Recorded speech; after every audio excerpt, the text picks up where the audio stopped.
Good morning बच्चों। अब हमने अपना सिल्क प्रोडक्शन पढ़ रहे थे। अब उसके आगे का है conversion of larva into A pupa. तो अब लार्वा जो है प्यूपा में किस तरीके से चेंज होता है। द बार्न of larva spin cocoons.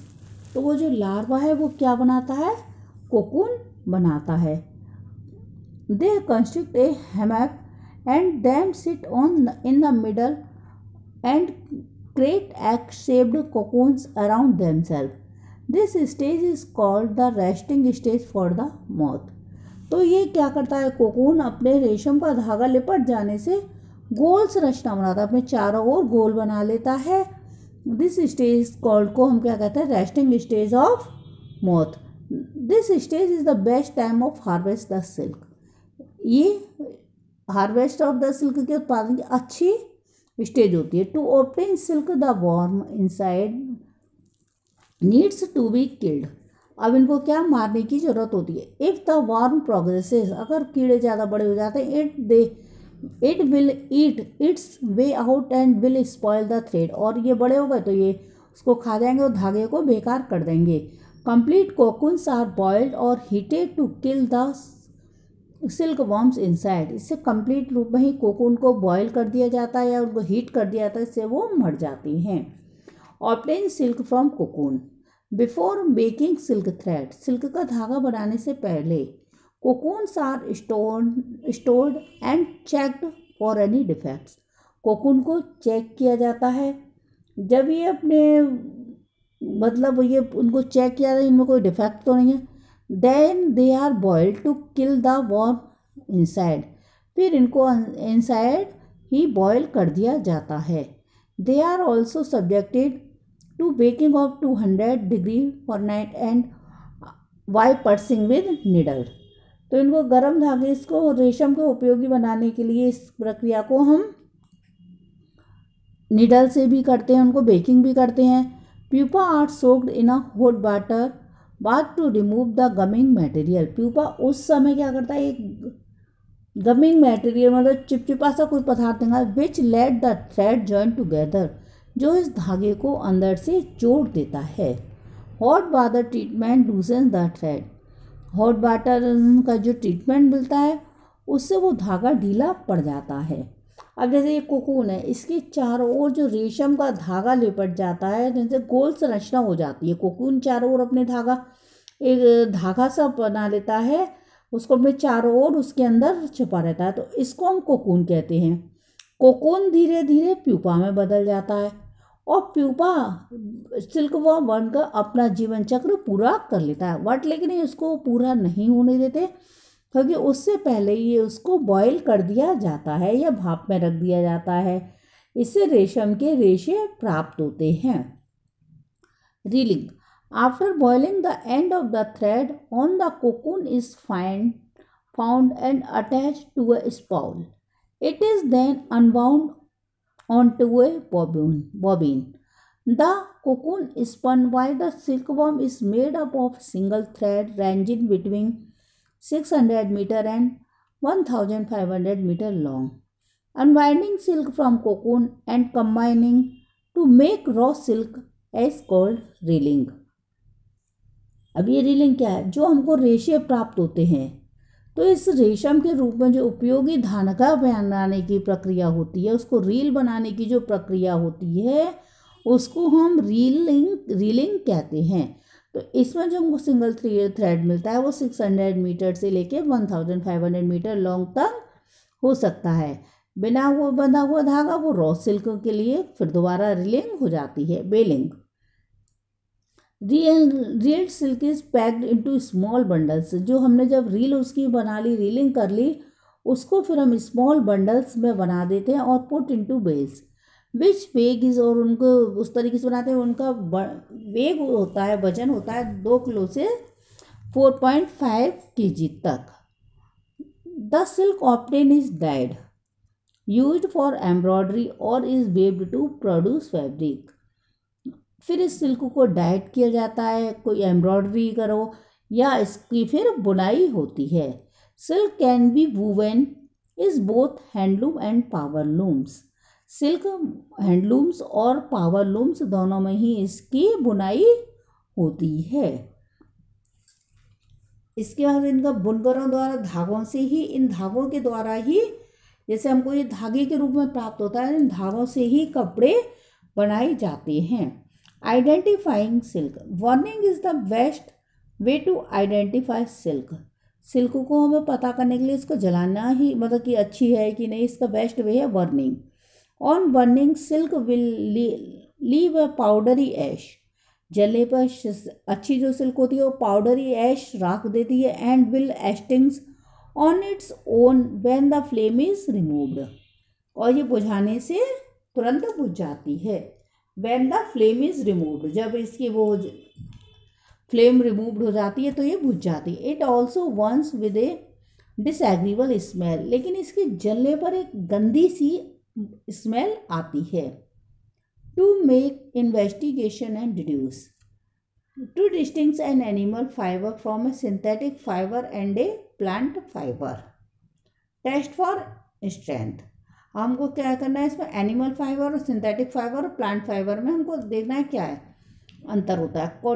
Cotton, it break with a snap, अगर हम इसको एक झटके से तोड़ते हैं। The broken ends are very fuzzy short fibres, तो इसके जो ब्रोकन के एंड होते हैं वो शॉर्ट फाइबर्स के रूप में हो जाते हैं। वूल, वूल क्या, stretch quite a bit before it breaks, इसको मतलब अगर हम तोड़ेंगे तो ये खिंचती है ऊन।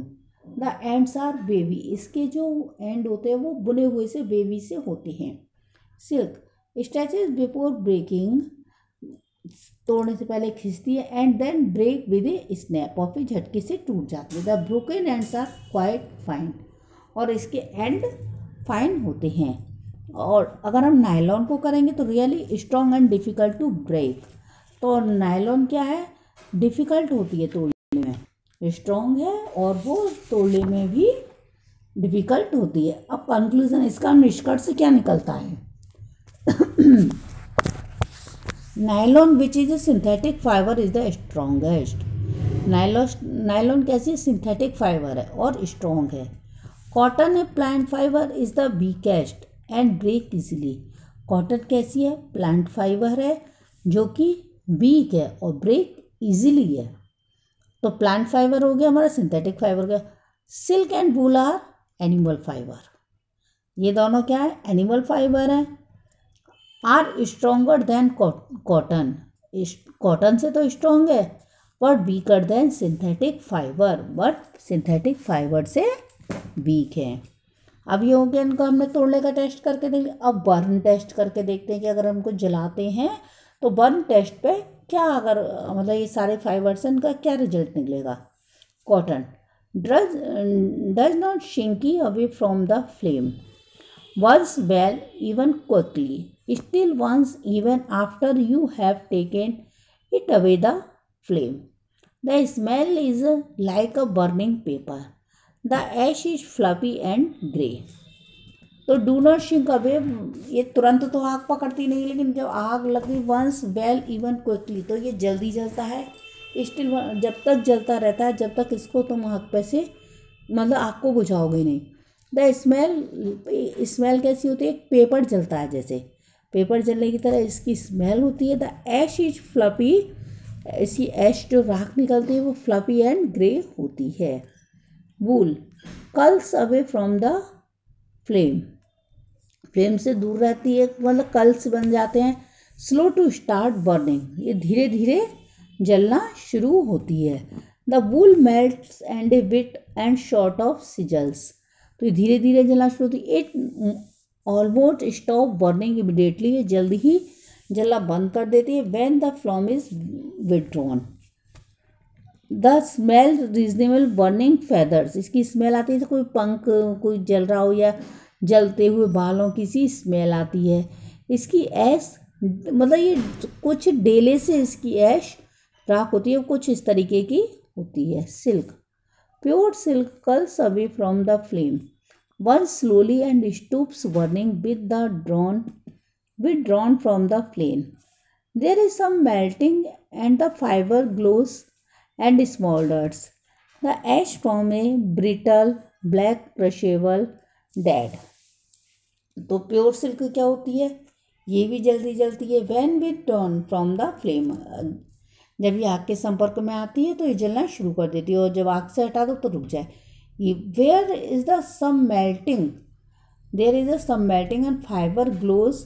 इसका फाइबर कैसा होता है, चमकना और सुलगने वाला होता है। इसका जो रेशा है वो जल्दी सुलगता है, और इसकी वो क्या चीज़ होती है, एज सॉफ्ट होती है, ब्रिटल मतलब नाजुक, और ब्लैक क्रशेबल बीट की तरह होती है। Nylon, it melts on heating, nylon melt होता है हीटिंग करने। When removed from the flame, अगर हम इसको आग पे से हटाते हैं, it produce a hard grey Beed, तो इसको हम हटाने पर ये हार्ड और ग्रे कलर का सा हो जाता है। तो अब इसका क्या निकला, कॉटन, मतलब इसका कंक्लूजन क्या निकला इसका, अगर हम सोचते हैं इसका क्या हमें निष्कर्ष निकला, cotton plant fibre burn easily. Cotton कैसा है, प्लांट फाइबर है लेकिन जल्दी जाता है। While silk and wool which are animal fibre do not burn easily, जबकि सिल्क और वूल एनिमल फाइबर है जो कि जल्दी नहीं जलते। Synthetic fibre Burns and mainly melt, synthetic fibre भी जल जाता है और मेनली मेल्ट हो जाता है। हेल्थ हज़ार्ड इन सेरीकल्चर, लेकिन सेरीकल्चर में जो सिल्क बनाने में स्वास्थ्य को भी खतरा होता है। वो कैसे, silk production today is a mix of modern and traditional method and health aspect are often ignored.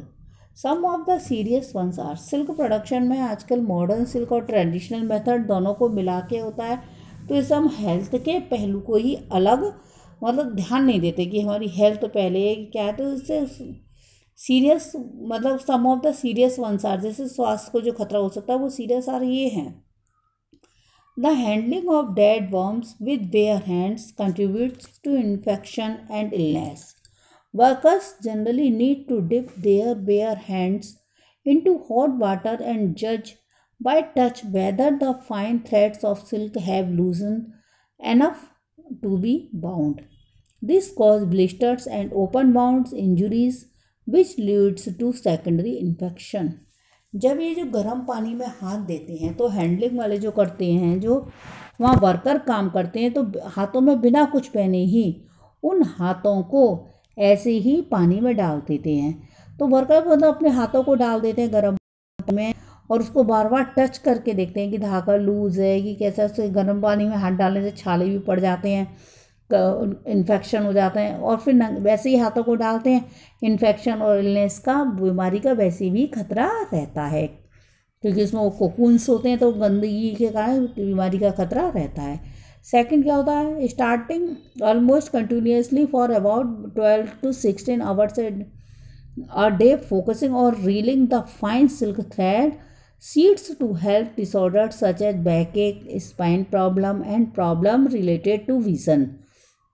शुरू में उनका फोकस 12 से 16 घंटे एक दिन में पूरा फोकस उनका रील बनाने में रहता है कि कहीं हमारा धागा कहीं से ख़राब नहीं हो जाए। तो 12 से 16 घंटे तक लगातार खड़े रहने से या वहाँ लगातार काम करने से उनकी बैकएक, पीठ में दर्द, रीढ़ की हड्डी में प्रॉब्लम या देखने में भी प्रॉब्लम हो जाती है। Vapours from the boiling fumes from machines and the poor condition in the units contribute to respiratory problems like asthma and bronchial infection. तो वहाँ जो बॉयलिंग से जो धुआं निकलता है या मशीनों से धुआं निकलता है, पुअर कंडीशन यूनिट की होती है, तो उससे वहाँ वर्कर्स को सांस लेने से संबंधित बीमारी हो जाती है, अस्थमा से सांस लेने से संबंधित बीमारियाँ भी हो जाती हैं। Continuous exposure to the noise made by spinning and binding machine and looms where the fabric is woven result in hearing problem. लगातार वहाँ स्पिनिंग, बाइंडिंग मशीन्स का लगातार जो शोर होता रहता है, जब कपड़ा भी बुनती है मशीन, तो उसके शोर से हियरिंग प्रॉब्लम भी हो सकता है।